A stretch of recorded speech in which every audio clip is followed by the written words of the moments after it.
primer encuentro con la Biblia.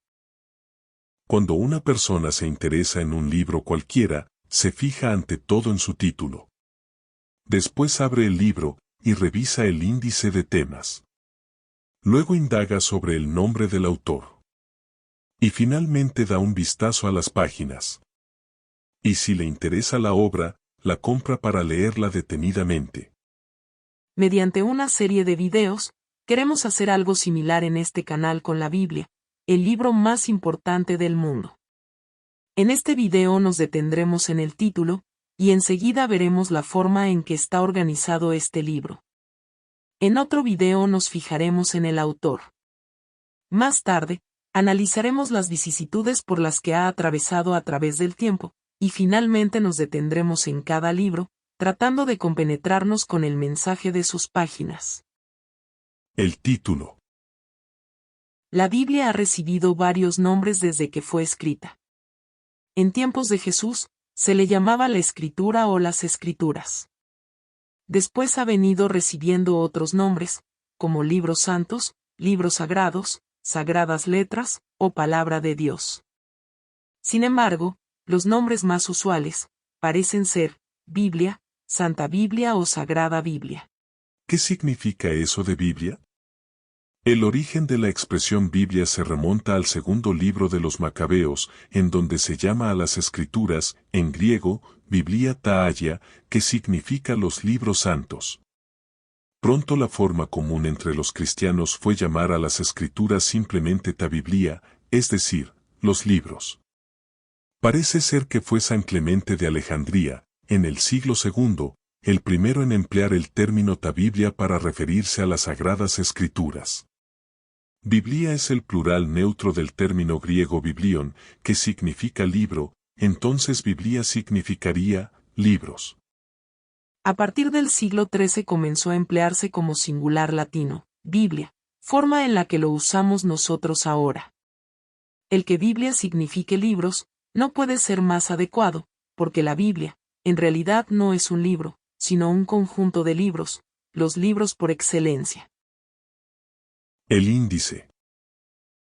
Tras el encuentro con el título, y una vez abierto el libro, nuestra curiosidad nos suele llevar a mirar el índice, que es donde se especifica su contenido. Sobre el contenido de la Biblia, podemos entenderlo de dos formas. Primero, por su contenido material, el cual es una colección de libros escritos por diferentes autores, en lenguas, épocas y estilos literarios distintos. Y segundo, por su contenido doctrinal, el cual encierra la historia de la revelación divina, es decir, el plan de salvación que tiene Dios para todos los hombres. El contenido de la Biblia se divide en dos grandes partes, Antiguo Testamento y Nuevo Testamento. La palabra testamentum, de donde proviene la palabra testamento, fue utilizada a principios de la era cristiana para traducir al latín la voz griega diateke, que significa contrato, que a su vez, los traductores griegos la usaron para traducir la expresión hebrea berit, que significa pacto, con la que los judíos designaban la alianza del Sinaí. Por lo cual, tal vez es más adecuado utilizar la expresión alianza, en vez de testamento. El Antiguo Testamento pertenece a los tiempos anteriores a Cristo y contiene 46 libros, mientras el Nuevo Testamento contiene 27 libros sagrados escritos después de Cristo. Tanto para los judíos como para nosotros los cristianos, la Biblia contiene la palabra de Dios, con sus diferencias. Los judíos solo aceptan 39 libros del Antiguo Testamento. Todas las confesiones cristianas aceptamos los 27 libros del Nuevo Testamento, sin embargo, en cuanto al Antiguo Testamento, católicos y ortodoxos aceptamos como sagrados 46 libros, mientras que los protestantes solo aceptan 39. ¿Por qué sucede esto? En tiempos de Cristo, había dos cánones o listas de libros sagrados del Antiguo Testamento. El canon palestinense, que contenía los 39 libros escritos en hebreo, y el canon griego, llamado de los 70, por los 70 sabios que tradujeron las escrituras al griego. Este último canon comprende los 39 libros del canon hebreo, y 7 libros más que fueron escritos en griego. Estos libros son Tobías, Judith, Sabiduría, Eclesiástico, Baruc, y los 2 libros de los Macabeos. Los primeros 39 reciben el nombre de protocanónicos, porque fueron aceptados desde el principio de una manera unánime.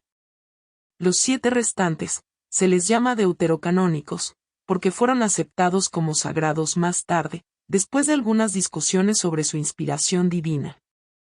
La Iglesia declaró como inspirados en el Concilio de Hipona, en el año 383, tanto a los protocanónicos como a los deuterocanónicos, 73 libros en total. Esta lista fue confirmada por el Concilio de Trento en 1546.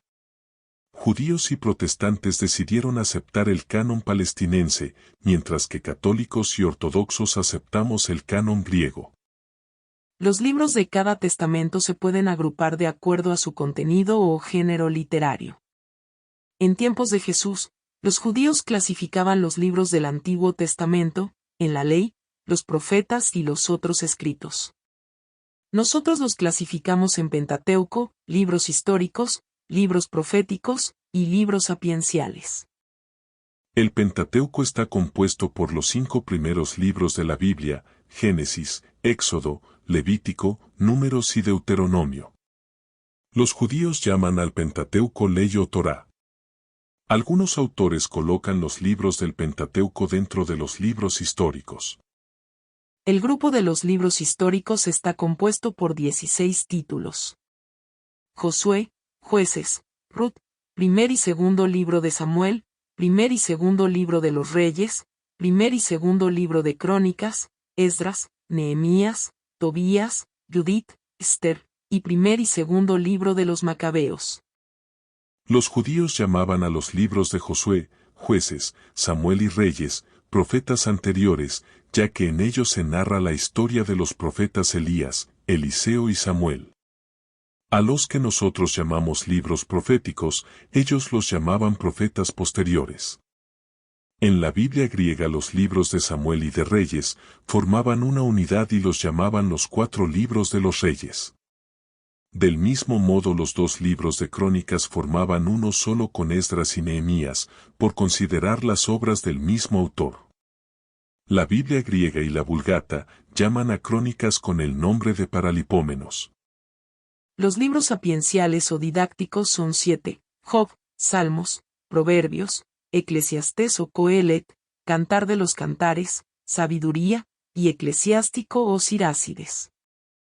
Y finalmente, los libros proféticos, que son 18, son Isaías, Jeremías, Baruc, Lamentaciones, Ezequiel, Daniel, Oseas, Joel, Amós, Abdías, Jonás, Miqueas, Nahum, Habacuc, Sofonías, Ageo, Zacarías y Malaquías. Los libros del Nuevo Testamento también pueden agruparse en varias categorías: los Evangelios, un libro histórico, las cartas y un libro profético.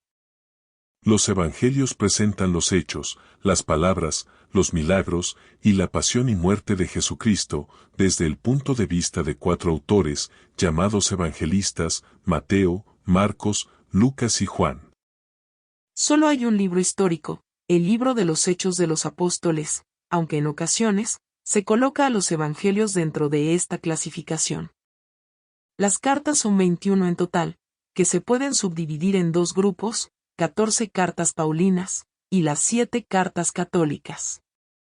En las cartas paulinas está incluida la carta a los Hebreos, que no la escribió San Pablo, sino alguien cercano a él. De esta forma las 14 cartas paulinas son: Romanos, primera y segunda a los Corintios, Gálatas, Efesios, Filipenses, Colosenses, primera y segunda a los Tesalonicenses, primera y segunda a Timoteo, Tito, Filemón y Hebreos. Las cartas católicas se denominan así porque no tienen un destinatario específico, sino que están dirigidas al público en general. Las 7 cartas católicas son: Santiago, primera y segunda de Pedro, primera, segunda y tercera de Juan, y la carta de Judas. Finalmente, solo hay un libro profético, el Apocalipsis de San Juan. División en capítulos y versículos. Si hojeamos alguno de los libros de la Biblia, veremos que está dividido en capítulos, y estos a su vez, están divididos en versículos. Los capítulos son porciones más o menos extensas y no iguales de los libros, mientras que los versículos son pequeños trozos, de 2 o 3 líneas, de los mismos capítulos. Pero no pensemos que estas divisiones fueron hechas por los autores de los libros, sino que fueron realizadas mucho tiempo después. La división en capítulos se atribuye a Stephen Langton en 1214, futuro arzobispo de Canterbury. Mientras se desempeñaba como profesor de la Sorbona de París, decidió crear una división de la Biblia en capítulos más o menos iguales. Su éxito fue tan resonante que la adoptaron todos los doctores de la Universidad de París. El dominico italiano Santos Pagnini, en 1528 publicó una Biblia subdividida en versículos. Sin embargo, el autor de nuestro actual sistema de versículos es Robert Estienne, un editor protestante. Este aceptó, para los libros del Antiguo Testamento, la división hecha por Santos Pagnini, y resolvió adoptarla con pequeños retoques en 1551. Hasta aquí llega este video. Si te gustó, dale like y suscríbete. Muchas gracias.